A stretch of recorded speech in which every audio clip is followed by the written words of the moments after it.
a fun and successful RV lifestyle of traveling America by RV, it's being tested more and more. There's just so many things that are out of our control. But the one thing you can control is your response to those stressors that cross your path. In May, we were literally chased out of Texas by storms and even tornadoes. And the predictability of good or bad weather is far from perfect. In this episode, we're going to share how to prepare and also respond to our ever-changing weather condition. You're going to want to watch this episode of Roaming with Rosie.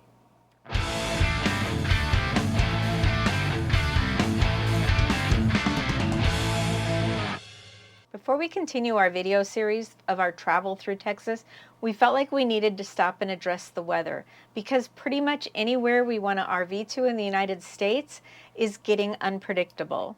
First, we want to clarify that we're RVers. We're not weather forecasters and we're not involved in safety education. We just want to share from our experiences and what we've learned in the situations we've encountered. Your situations might be different. Because of what we encountered on the road, we analyzed what worked for us in a couple of weather emergencies. We also looked at what would have been more helpful instead. Right. The need for thorough route planning, especially for big rigs, goes hand in hand with this because we've encountered so many major highways that have been under construction, especially in the western United States. So you can use Google Maps for telling you a lot of that. It'll tell you construction, but it won't necessarily tell you the height of bridges and stuff. So we have RV Life Pro, the Trip Wizard part of it. We use that because we can plug in our RV's dimensions, and it has in its data banks that information of where those bridges are. Google doesn't care. The only thing Google cares about is if you're walking, riding your bike, driving, taking a streetcar. That's like all that Google cares about. Absolutely. So now we do use the RV Life Pro Trip Wizard. When I've had a question, I put it in there, and really quick, within like 15 minutes, somebody got back to me. And actually together we drilled down on Google Maps to see exactly which bridge it was that was a certain height, because I was really unclear and wasn't comfortable about it. We also use Garmin RV GPS, and like I said, we use Google Maps too. So we use all three of those things for making our route plans. Now, in addition to all that, we have to pay close attention to the weather patterns, the weather history for an area, what's possible in that area at that time of year. All that has to go into our route planning. For the second time in 3 years, we spent a good chunk of the spring traveling around central and southeastern Texas. And the weather was getting kind of scary a lot of the time. Yeah, and a lot of the resources we were using, we found this when we were on our Wyoming trip too. It was like you look at what's the weather for today, and then you kind of plan your day based on that weather, and then all of a sudden you're like, well, wait a minute, that's not what it's saying. You look at your phone and it's changed, and then you look at the way the weather is kind of progressing past where you are, and it changes not day by day, it changes hour by hour. So I researched why is weather forecasting so off from what we're actually experiencing. And I looked it up on Google, and scientists generally expect that 7 days out, the forecast for the next 7 days, they call it 80% accurate, and for the next 5 days, 90% accurate. I don't know about you, but the forecast I got last night rarely applies to the next day. So I put into Google, why does the weather forecast change from day to day and sometimes hour to hour? And what I got for that answer was that it's accepted that a weather forecast changes daily and even every 3 hours. So I guess they can say it's 90% accurate if it's accepted that it changes. I don't know.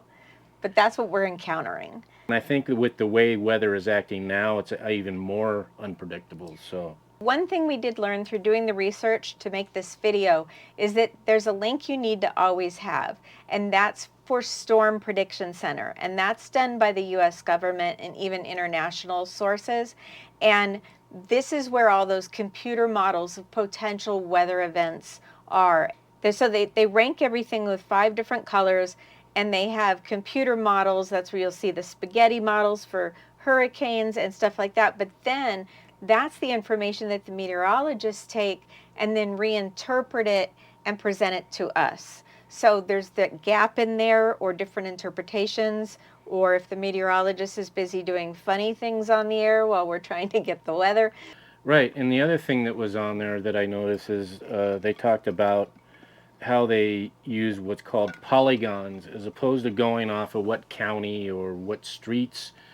There are these things called polygons, and that basically shows, say you're having a tornado, it shows basically the tornado's path.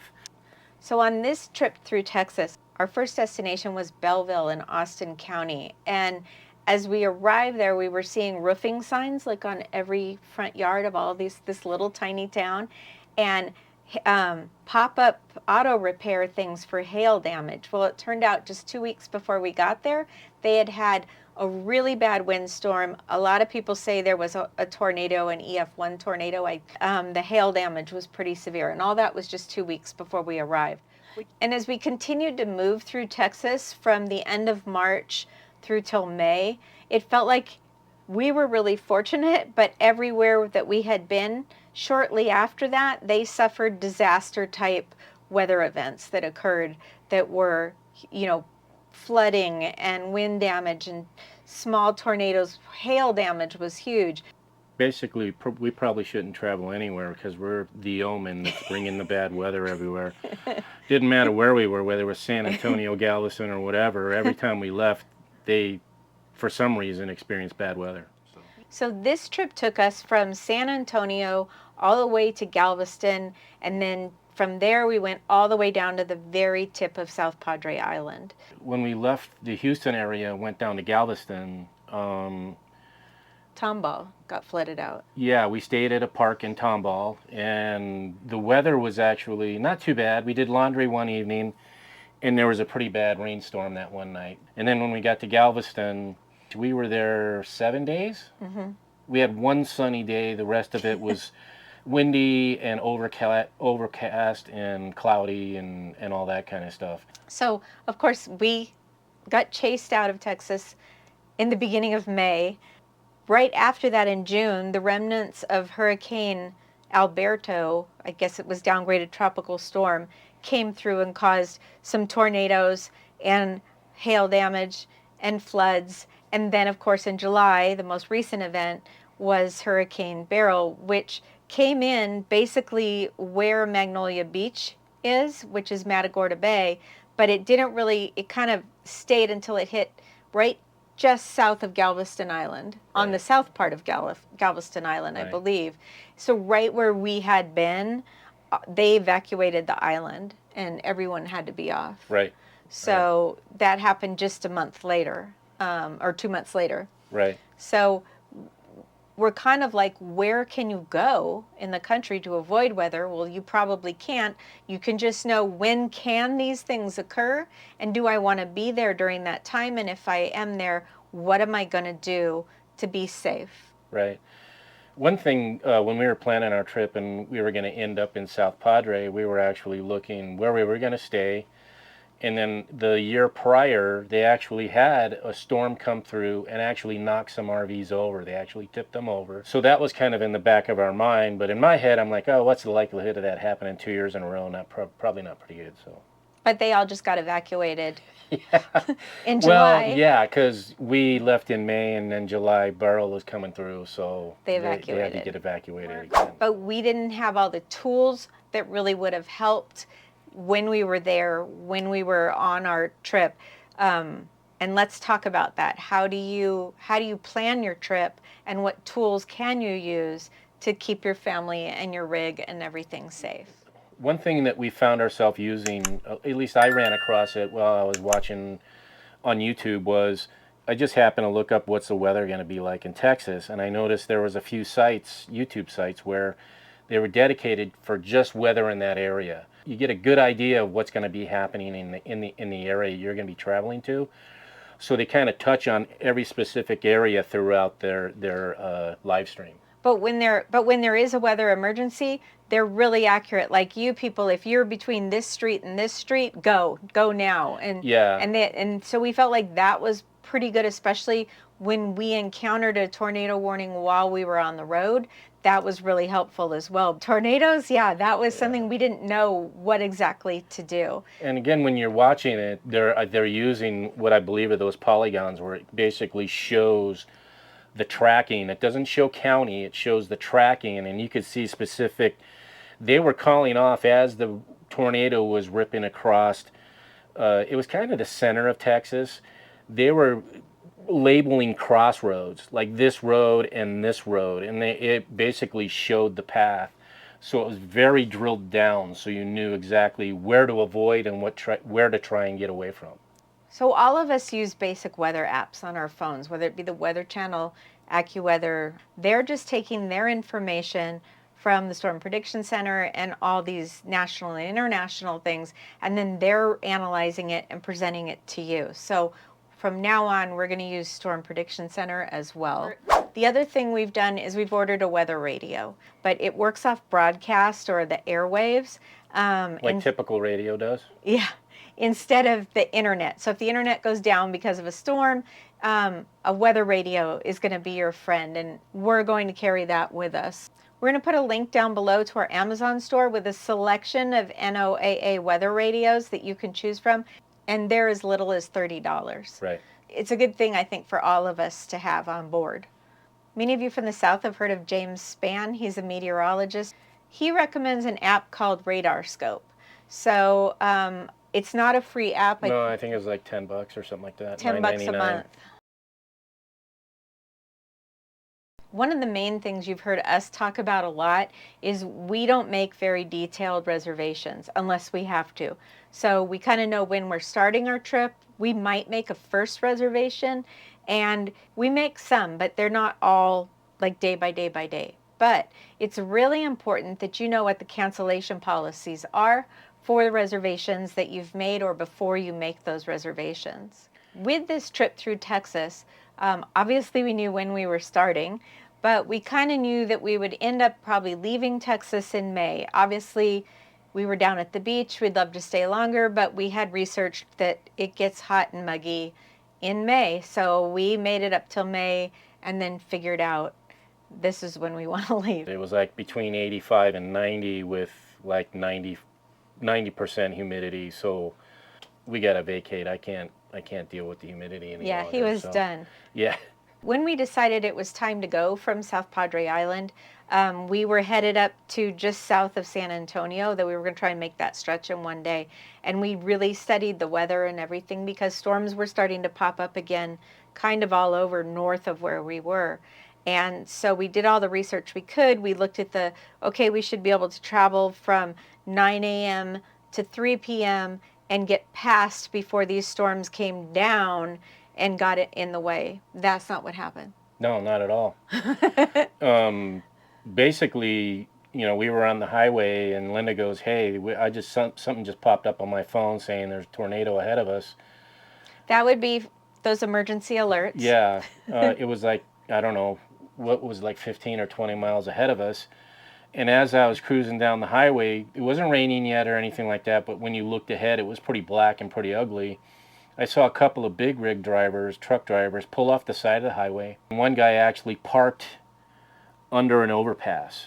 And then, so what I ended up doing is going around and hung a U-turn and parked on the opposite side of the road under the overpass. And we kind of waited it out. After talking to somebody, they actually said that's not a good thing to do. Because what happens is if a tornado does go through there, it creates a vacuum. So all of this weather came in much sooner than we expected. In the United States, all cell phones have the ability to receive WEA, and that's, I'm looking at this to get it right, it's a wireless emergency alerts. And that's that obnoxious sound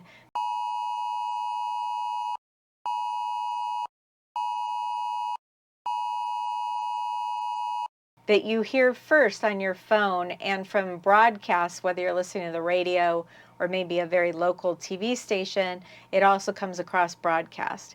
And there's 3 types of alerts that are sent on these WEA alerts.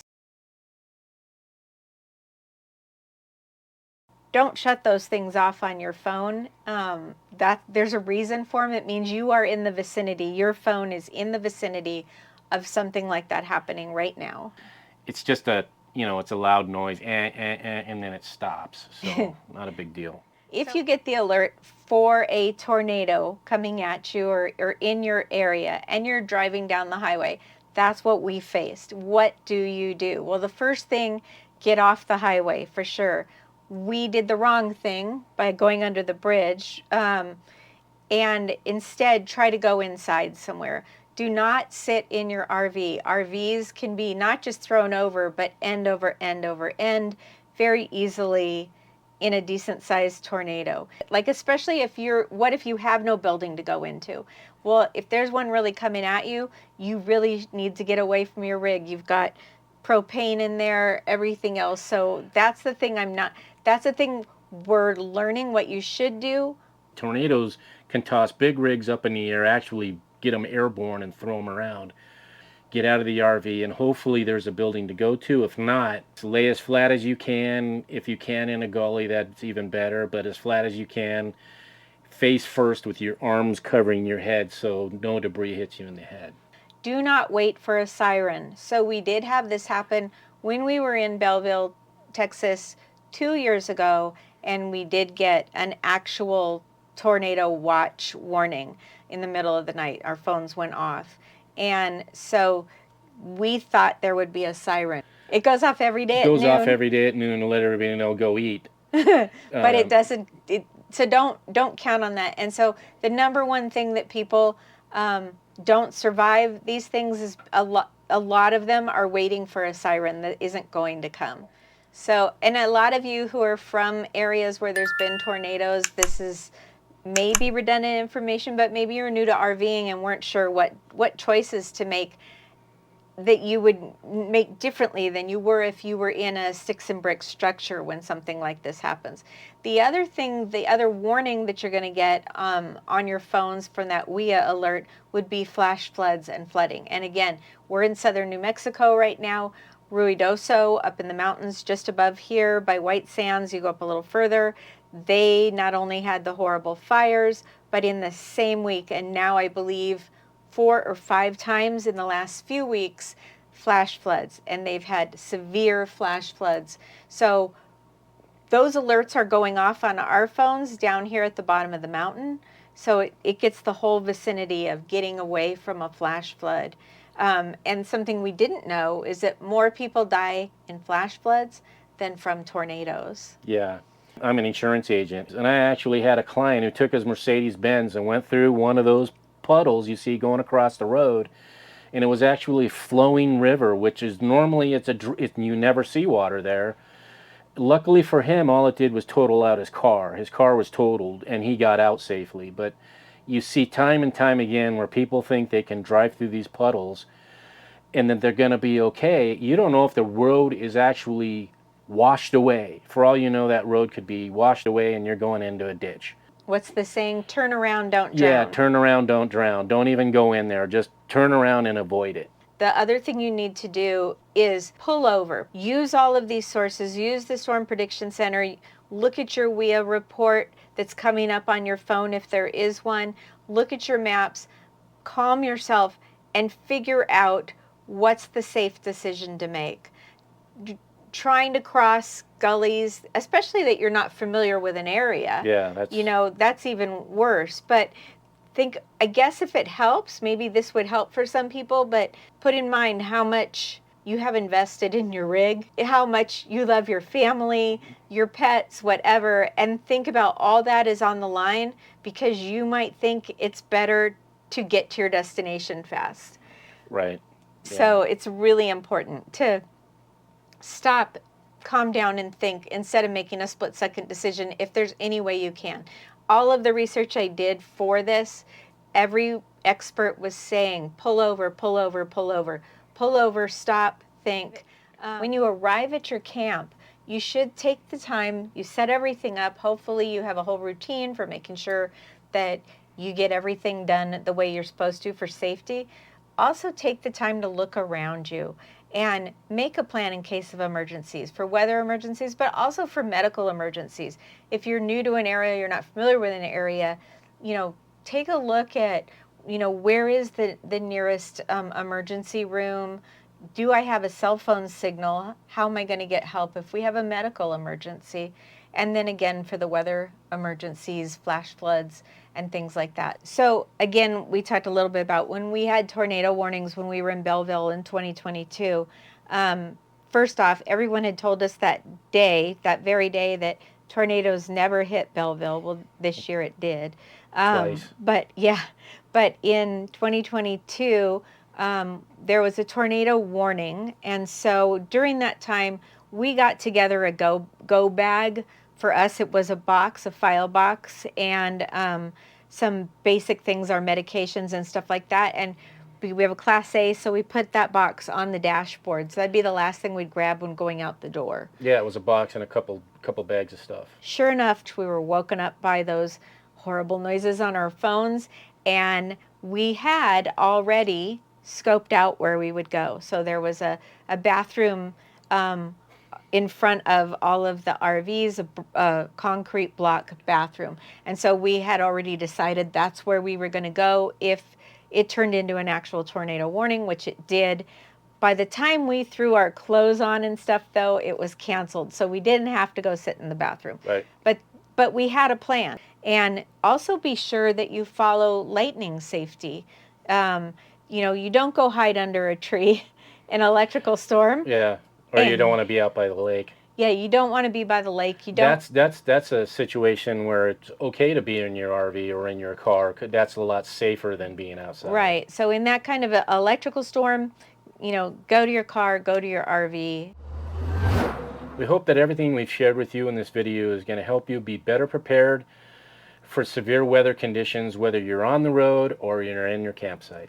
And in our upcoming videos, we'll show you those Texas travels where we found hidden gems, we found excellent free camping, and we found all kinds of affordable things to do. We're going to share all that with you in those upcoming videos of all the Texas fun we had. And we hope that you'll not be afraid to go there, because the best thing we can do to support their recovery is to come back and enjoy all that Texas has to offer. We really hope you enjoyed this video, and if you found it helpful, we'd really appreciate it if you'd share it with your friends and family.